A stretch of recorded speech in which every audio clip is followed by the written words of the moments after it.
thank you, Brenda, for our recording. Let me click that. All right. First of all, Brenda, thank you for inviting me. I really appreciate it. I really appreciate all your kind comments on LinkedIn. Glad to know I'm a LinkedIn superstar over there. I do try to provide a lot of content on there. So one of the first things I always tell people is if we're not connected on LinkedIn, feel free to send me a request. You don't have to just follow me. You can send me a request. I'll accept that. So you can get all that because it's all free stuff. And there's something daily that I post, whether it's a video or something just short to make you think about things or whatever. We try to provide a lot of content every single day. And so for those that don't know me, my name is Mike LeJeune. I'm a partner over at RSM Federal. Most people out there in this market know me from the podcast Game Changers. That's where a lot of people have been listening to me. We've been around for about 7 years, 250 something episodes of Game Changers out there, all focused on helping government contractors get better at contracting. We have different guests on the show, experts in different fields, other contracting professionals, different folks like that. And then I also do some sessions that are just me giving just straight advice and things like that. I'm also an Army veteran, and I manage our government contracting coaching community called Federal Access. My expertise, though, is really in tactics and strategies, like a lot of the operational stuff that just make businesses better. And as I was telling Brenda earlier, I don't like doing slides most of the time. So I keep them very, very simple because I want to be conversational with you and ask questions and things like that. But the reason I put together slides for you today on this is they can actually be used as a checklist.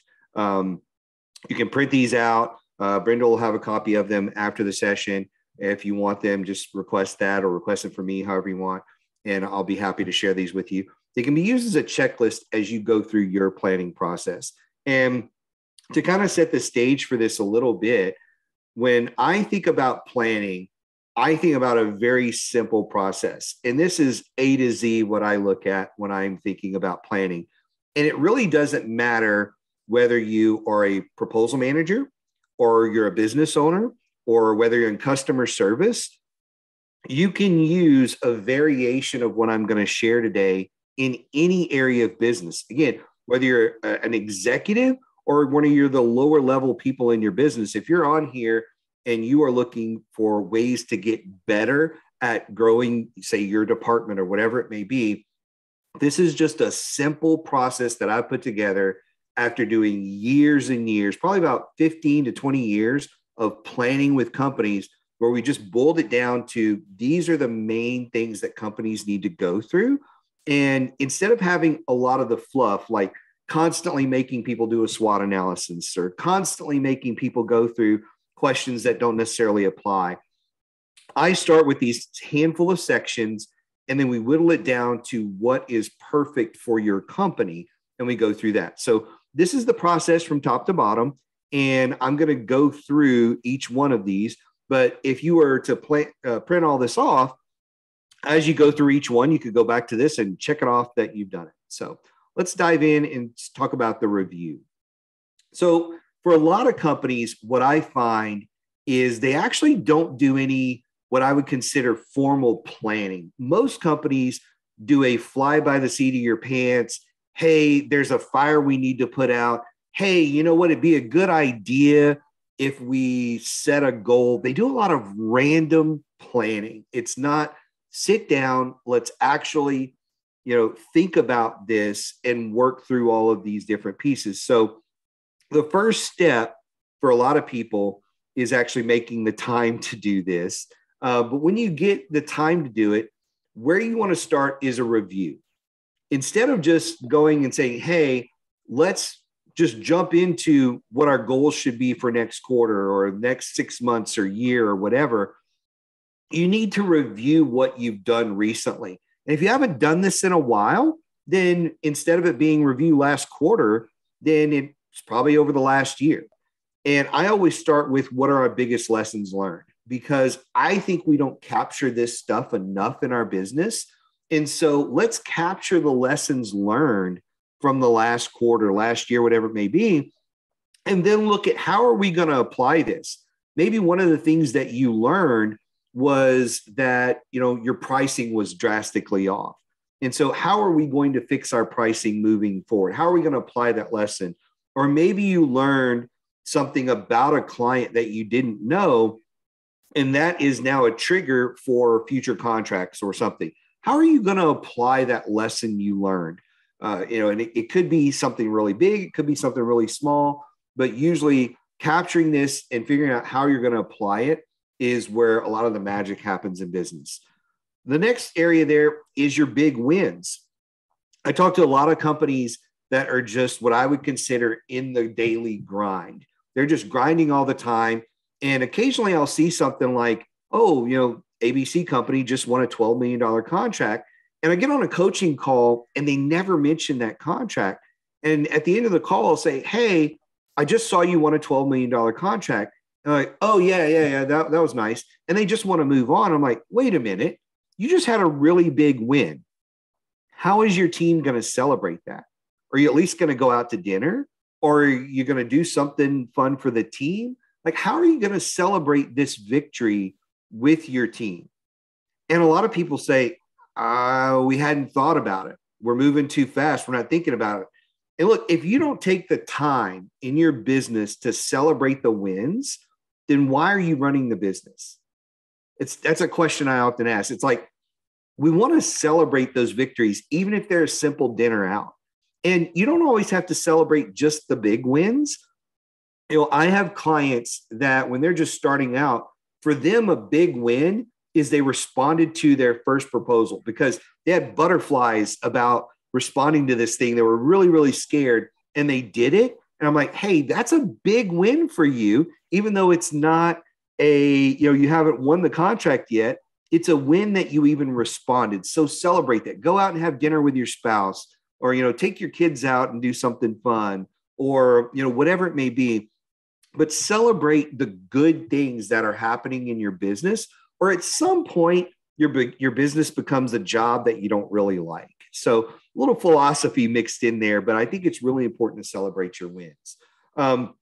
Another area that people don't really talk about a lot is KPIs, your key performance indicators. These are the levers in your business. If you're not reviewing those and making sure you're on track and you're following different things, that it's growing and it's on that kind of upward trend, that's a problem in your business. So we're going to talk more about KPIs, what they are, and I've got some examples a little bit later on. Another challenge I see all the time in business is people don't have any goals. The goal is very vague. It's to do better. That's the whole goal. And I'm like, well, if you won an extra contract this year, that's better. If you made an extra dollar, that's better. What do you really mean with your goals? What are you actually trying to achieve? Do you have goals for everybody on your team? I think everybody on your team should have goals. And I think you should be assessing what is stopping you from hitting your goals, as well as what's enabling you to hit your goals. Those are all really good things, because as a business owner, as a team lead, whatever your role is in the company, you want to do more of what's working and less of what's not. And when you have roadblocks in the business, you also want to find people on the team or outside of your company that you can ask for help to address those roadblocks. And those are just simple things that you can do in the business to make sure you're moving it forward. You're just constantly going a little bit better than you were last year. Then the last thing I have on here is a question about how's your team doing. I don't think we check in near enough about our team. I had a guy recently on a coaching call, and I said, hey, where is Sandy? She's supposed to be on the call with us today. And she's like, oh, her sister died. I said, okay, so how's Sandy doing? Well, I don't know. She took off to go to the funeral. I'm like, maybe you should check in on Sandy. Have you sent flowers? Things like that. When Sandy comes back, don't you think she's going to need a little time? Are you prepped for that? And in next quarter, I'm going to want to check in on Sandy. How are you doing? Do you need some more time off or whatever it is? It could be workload related. There's a lot of companies that get into Q4 and they just grind it out in Q4. And then there are people that aren't showing up to work, or they're showing up late, or their performance is lagging for one reason or another. Checking in on your team to see how they're doing, to me, is just really, really important. It doesn't always have to be individual conversations. It could be making sure your team knows that there's an open door policy, making sure your team knows, hey, if you need to talk to me about something going on with your performance or whatever, here's a great time. It's also having the conversation with your team every now and then to say, hey, I know it's been a rough Q4. We're all tired. We're all exhausted. So, hey, we're going to take a 4-day weekend after Q4 or whatever it is. Going to get everybody on the team some rest. We're also going to go out for a team dinner. And I want to know if there's something on your mind, shoot me an email, whatever. It's not hard to follow up on your team. I just want to make it intentional in what people do. And so this is a list of where I typically start with my review. Depending on what you do in your job, what you do in your business, you may add more things to this, but this is a good starting point here for most people to kind of ask questions to get that review. The next section is goal setting. And notice we reviewed before we did any goal setting. To me, that's really, really important because how are you going to set goals in the dark? You're probably not going to set really good ones. So if we do the review, then we go into goal setting, our mind is in the right space to actually do this. My focus when I'm looking at a 90-day window is always 2 to 3 main goals. If you can whittle it down to just 1 or 2, even better. Less is better. But what are those main goals that you have for your business? We want to write them down and actually look at them. Having them on a piece of paper is really, really important. And look, if you need to start with 10 goals and prioritize them till you get down to 2 or 3, that's okay. Now, if you don't have a lot of really big goals, then you may find yourself in a situation where you have 5 or 6 things. That's okay again. This is just a framework for you to use. The next thing, once I've written down the goals, is I try to make them as smart as I can. And again, that's the little acronym there: specific, measurable, achievable, realistic, time, date oriented, that sort of thing. I don't get too wrapped around the axle on this. I try to get as smart as possible without overcomplicating it. And if you look at the goal that I wrote down there, a normal goal looks like the one in red. I want to increase revenue. It's extremely vague and it's really hard to hit that goal.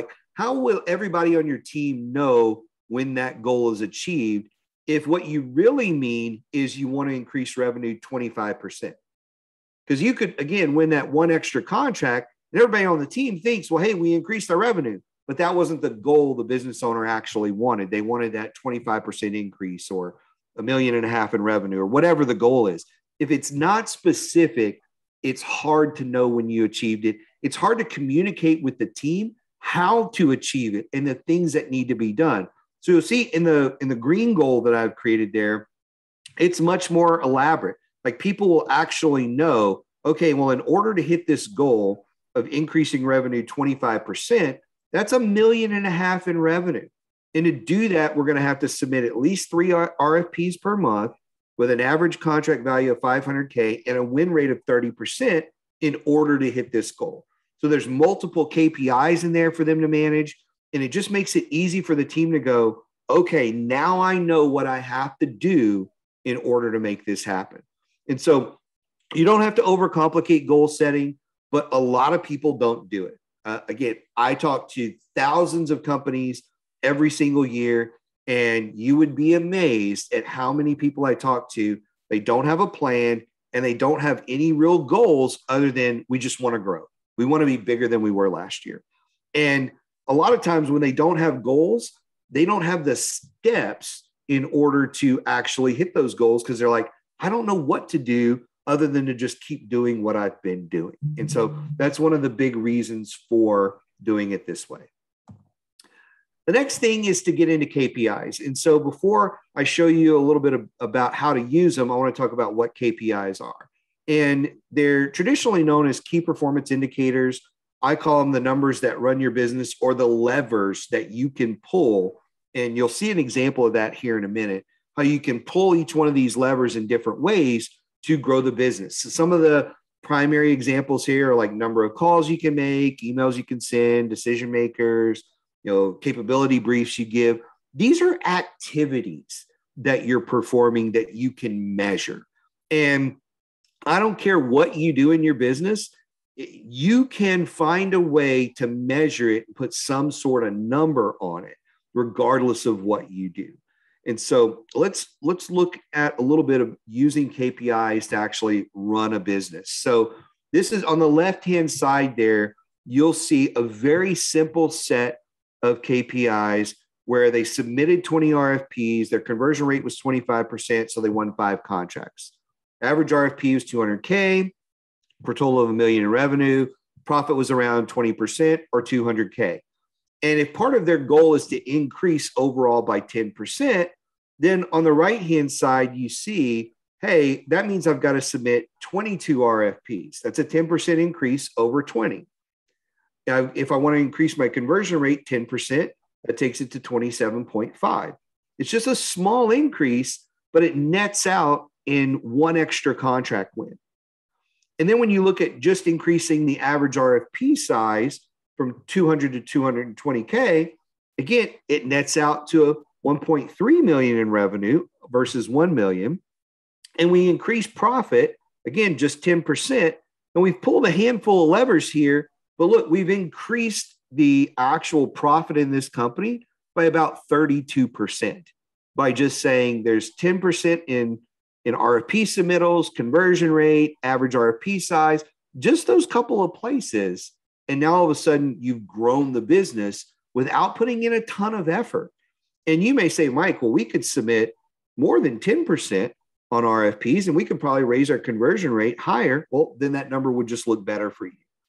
But maybe that's where you should start. And so that's how using KPIs often helps me as a business owner, me as a coach, help focus a client in a specific area and say, hey, right now our conversion rate is only 10%, and that's not acceptable. So we need to do one of two things. We either need to be doing less RFPs or we need to be focusing on the quality of the proposal. In fact, we should probably be doing both. But a lot of times when I see companies that have a very poor conversion rate, it's an indicator to me that they're chasing the wrong proposals a lot of times. That's usually the first thing I think, oh, you're doing all these proposals and you're not winning. You're chasing too many proposals. That's number one. So just looking at a set of KPIs can often give you some very obvious answers to problems that are in your business. But if you don't have the KPIs, then you're just kind of shooting in the dark here of like, hey, well, why aren't we winning? I don't know. Why aren't we winning? Well, we're not getting debriefs, so we should probably start there and figure out what's going wrong. But then you still may not figure out that, man, we shouldn't have been chasing that. We didn't know the customer. Our pricing was way off. We didn't have the past performance. We had no business doing that. And so let's go look at other RFPs. How many of those do we have no business chasing? And so again, that's just one of the things when you're looking at the KPIs, it often gives you fairly obvious answers, or at least areas that you can pinpoint in the business or in a process. Again, if you are managing a team, it may not be business-wide you're managing, but it may be a specific portion of the company, like the proposal side. And all of a sudden, now you can pinpoint an area that, hey, we need to fix this first before we move any further. So one of the things that I always talk about with companies is their pipeline. There's not enough conversation in businesses about sales. And so, again, you'd be really amazed at how often I talk to a company and say, talk to me about your sales goals. Talk to me about the KPIs for your sales team. Talk to me about your strategy that you have for the team. Do you have a strategy? Do you have enough opportunities going into your pipeline on a regular basis? How do you find those? What's your teaming strategy? Things like that. And a lot of times I get a deer in the headlights look. They're like, well, our sales strategy is we're just going to respond to stuff on SAM. No, there's more to winning government contracts than just that. And so if you're somebody on here and you're not at the executive level, CEO, or in the sales team, this slide may not make a whole lot of sense to you, and that's okay. But look at it from a perspective of when you look at your team, what are some of those questions you should be asking every single month, every single quarter when you're doing your review? But I just want to make sure and talk about sales for a moment because I think sales is a really important one, and you need a dedicated slot in your planning cycle to talk sales and talk about some of these questions. And then what I usually recommend for people, and I've kind of already talked about this a little bit here, is to use that previous slide to map out other departments, whether it's your customer service team, your accounting, your engineering, whatever it should be. Map out those other areas of the business that need to be doing meetings like this, and do a similar meeting for them. So I had somebody the other day say, hey, well, why would customer service need KPIs? And I don't even know what KPIs they would need. And so we started talking, and I said, well, when people call in, why do they call customer service? Like, well, something's wrong. That's why they call customer service. Okay, well, let's think about some of the metrics. What is the average amount of time one of your representatives spends on the phone with somebody that's calling about a problem? Do you know that? They're like, I don't know that. And so then we started going down the rabbit hole. Well, how many of the calls are fixed on the first call versus the one that take multiple calls to fix? They didn't know that either. And when we started looking in their particular business, what we'd actually found is they had kept adding customer service people because the average phone call took about an hour and a half in their business for them to solve a problem. And then there was often 2 to 3 phone calls of follow-up to make sure it was fixed because there was little problems and things. So one of the things I just asked a question about was, why is it taking so long to solve these things? And guess what? That KPI allowed us to determine there isn't any documentation in the company on how to solve a problem. If there's a problem, each representative on the team either has to troubleshoot it from scratch, look at their own documentation, or try to get somebody to help them. And that's why it's taking so long. And this person actually had, I think, about 6 or 8 customer service people when they only needed 2 or 3. But because everything took so long and it wasn't documented, they had been hiring people, and they were getting ready to hire 2 or 3 more people because there was no documentation on this stuff. Seems like an obvious solution, but that KPI led us to say, hey, this is a problem. These calls should be 15 or 20 minutes. You need better documentation. And again, that was just one area. But every area of the business can have KPIs. Every area of the business should do some planning and do some troubleshooting each quarter so that you can solve simple solutions like this instead of just hiring people to fix the problem, when the problem is not your lack of people. Your problem is your lack of process. And so just one of the things there that I think is really important. So as we start to round this out, one of the things that I see that's always missed in planning is people put all of this stuff in a plan, and then they go back to their desk and they start working, and then Bob's out for vacation all next week. Hey, this holiday's coming. Hey, this conference thing is, hey, we've got a customer travel thing, and their plan goes out the window. So before you walk away from the planning cycle, I ask people to bring their calendars in and look at these things so that they can plan their activities around the calendars. Again, this isn't rocket science here, but a lot of people just forget about this stuff. And, they deal with it within operations while they're running the business. Just kind of the way it works a lot of times. If it's government Q4, or depending on how you run your fiscal year, a lot of times I say, hey, try not to plan vacations and trips without extra coverage and things like that. Make sure people know they're going to work some weekends. Make sure they know that we're going to make this up. Again, a simple thing that you can do at the beginning of a quarter is to frame a quarter saying, hey, we're entering the toughest quarter of our year. It's going to be a grind, but I promise you all, I'm going to take care of you as we end this. And I promise you all throughout this, if you need time, if you need a 3-day weekend, or you need something to recharge, just let me know. Frame that up front, and you will prevent a lot of the problems that you have when you get into the grind and there's just no time for stuff. And so that's, to me, a really big thing. Next is the working draft of your plan. And this is where all of your notes just kind of come together. You start to bring your notes together and you create a rough plan of attack. You start to prioritize action items, KPIs, things like that. And I always tell people, you don't have to worry about how it looks. You don't need to worry about grammar and spelling and all that kind of stuff. Just get the stuff on paper and start to organize all this stuff. Because if you're sitting in team meetings and going from team to team, you should be taking a lot of notes and then consolidating that into what I would consider the plan. And then once the plan is actually in a form that you can actually share, that's where I start to share it with the team and say, hey, is this what we all agreed to? Does everybody understand this? Are there any questions? Did I miss anything?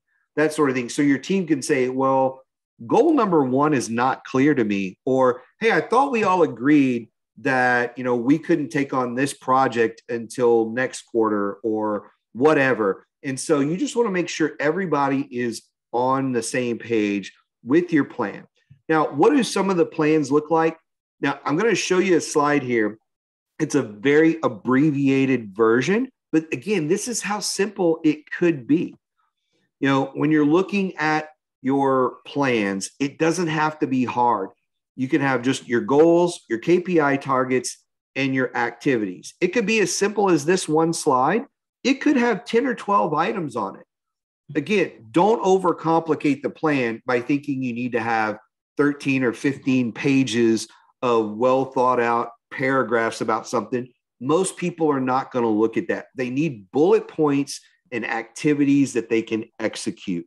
And if you do this and start really simple, what you're going to find is next quarter, when you go and actually review this process, you're going to say, hey, there's some things I liked about the way we did our planning session last time. There's some things I didn't. And I want to add this, take away that. And then the next quarter, when you do this process, you're going to do the same thing. And if you're like me, you may be 20 years into running your business, and every quarter you kind of tweak a little bit what you liked and what you didn't like and just perfect it as you go. But this is a really simple framework in my mind for creating a plan that's easy and actionable. Anybody at any level of the business can have something like this. And the lower you are in the business, so let's say you are, maybe your whole job is just sweeping the floors and taking out the trash. Maybe your goals, maybe there's only one thing on there. Maybe there's 2 KPIs. Maybe there's 3 activities, and that's your whole plan. But everybody, every employee should have a plan of some kind. And so I want to leave you with a couple of things here. Again, if you're not too familiar with us, here's a couple of our Amazon #1 best-selling books. One of my favorite ones is right there in the middle. It's called Game Changers for Government Contractors. It is based on our podcast. The other 2 are great too, but that's just one of my favorites because podcast is kind of my baby. And then, not to make sure everybody is very aware of the podcast, it's called Game Changers for Government Contractors. A little over 300-something thousand downloads over the last couple of years. It's on every podcasting app you can imagine. You can go find it there. And here is my contact information that I guess we can leave up for a little bit while we answer some questions. So great. Well, thank you. Mike, you probably didn't hear because I was on mute, the clapping in the background about some of the points that you were making. So I tell you what, and I know I have a couple of questions, but sure. Let's go over to Justin. He's our student from the University of Colorado who I think he's going to do a paper on this presentation. So Justin, do you have a question for Mike? No pressure.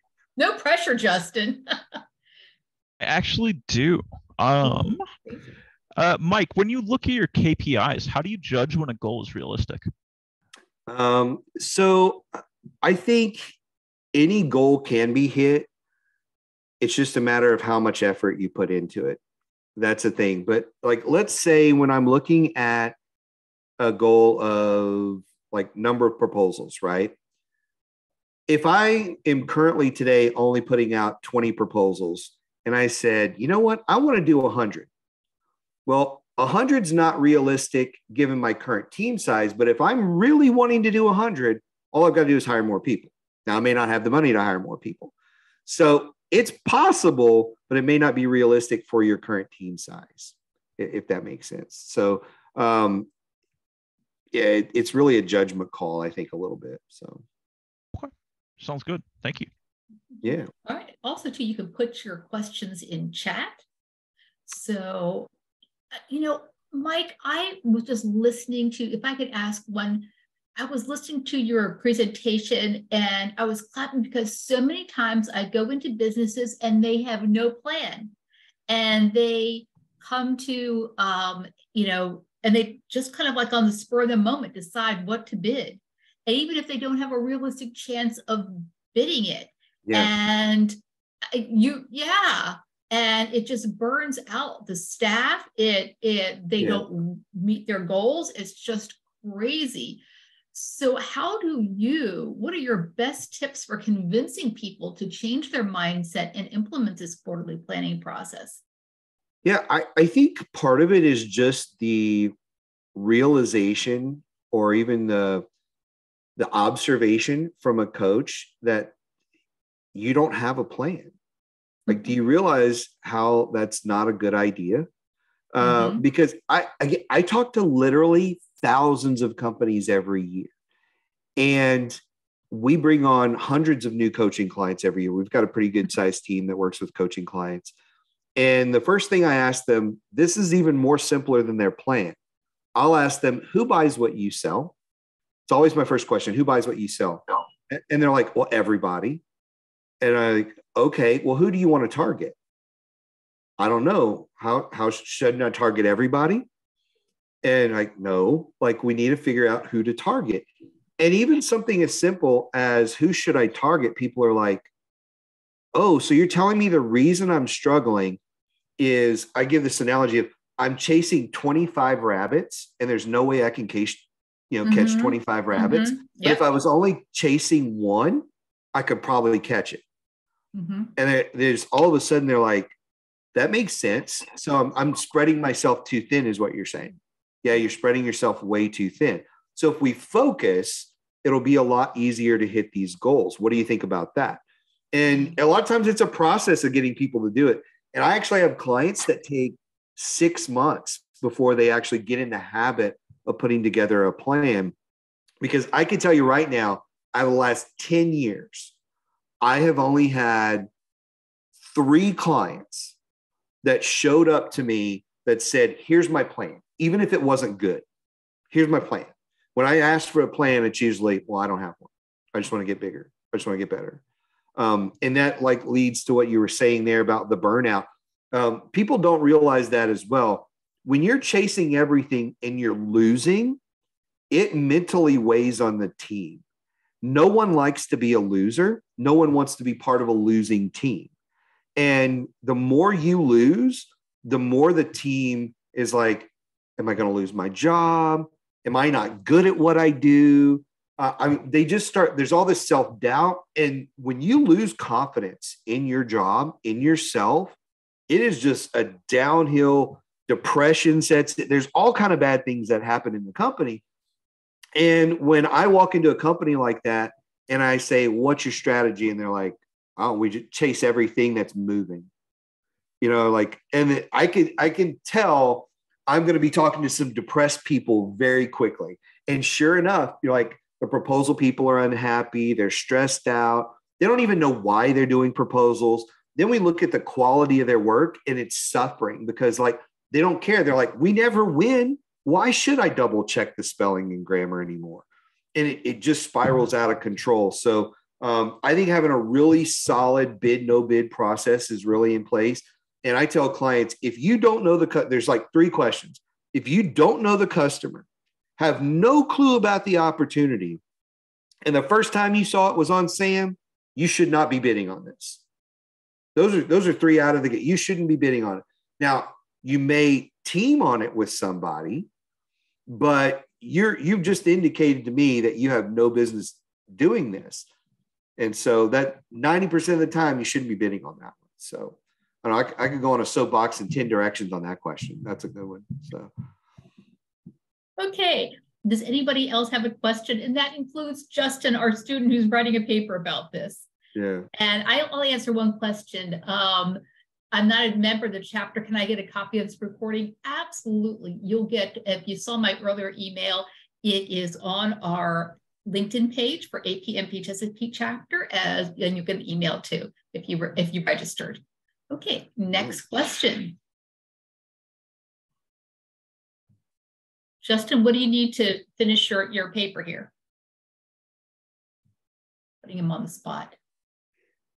Sorry, I was just writing something. Oh, I'm actually doing pretty well, I would say. Mostly just putting everything together at this point. I think I'm doing pretty well. Okay, all right. We've covered a bunch of stuff here. So. Yeah, thank you. Just want to make sure you're getting that assignment. You're going to get thank you so much. That one. Yeah. Okay. All right. Anybody else have any comments or questions for Mike from the floor? Well, I think everyone's like me, shaking their head saying, yay, verily. This is 100% true. Okay. Yep. Well, in that case, I want to thank everybody for their participation today.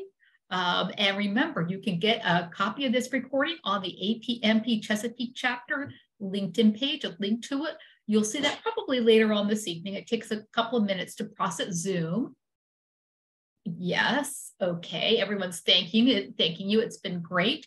And you'll also get an email that might take a couple of days. So it's quicker to go to our LinkedIn page and see it. But I want to thank you all. And remember, April, we're talking about One Team. So thanks, Mike. It was a pleasure meeting you in person or over Zoom. And I look forward to all of your other LinkedIn presentations. Yeah. Have a great day, everybody. Thanks. Bye, everybody. Bye-bye.